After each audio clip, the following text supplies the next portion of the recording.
একটু ভুলের কারণে নয়, একটু ভুল বোঝাবুঝির কারণে মানুষ তার প্রিয়জনকে হারায়। জীবনে কোনো কিছু শিখতে হয় মাথা নিচু করে, আর বাঁচতে হয় মাথা উঁচু করে। ভালোবাসার মানুষটির অবহেলাই কারোর জীবন ধ্বংস করার জন্য যথেষ্ট। সত্যিকারের ভালোবাসা সেটাই যেখানে সম্মান, শ্রদ্ধা ও পবিত্রতা থাকে।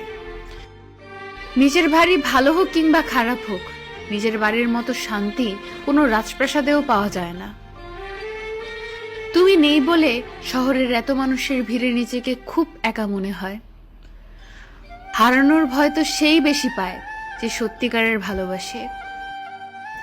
আগের মতো সবকিছুই আছে, আমিও আছি, তুমিও আছো, কিন্তু নেই সেই আগের মতো ভালোবাসা। না পাওয়া কিছুর জন্য কষ্ট হয় না, কষ্ট হয় পেয়ে হারানোর জন্য। আমার কষ্টটা যদি তুমি সত্যিই বুঝতে, তাহলে এভাবে আমাকে কষ্ট দিতে না।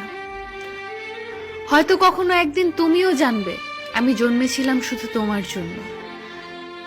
কারো অবহেলা পাওয়ার চেয়ে একা একা থাকা অনেক ভালো। একা থাকা অনেক ভালো, কারণ একাকিত্ব কখনো বিশ্বাসঘাতকতা করে না।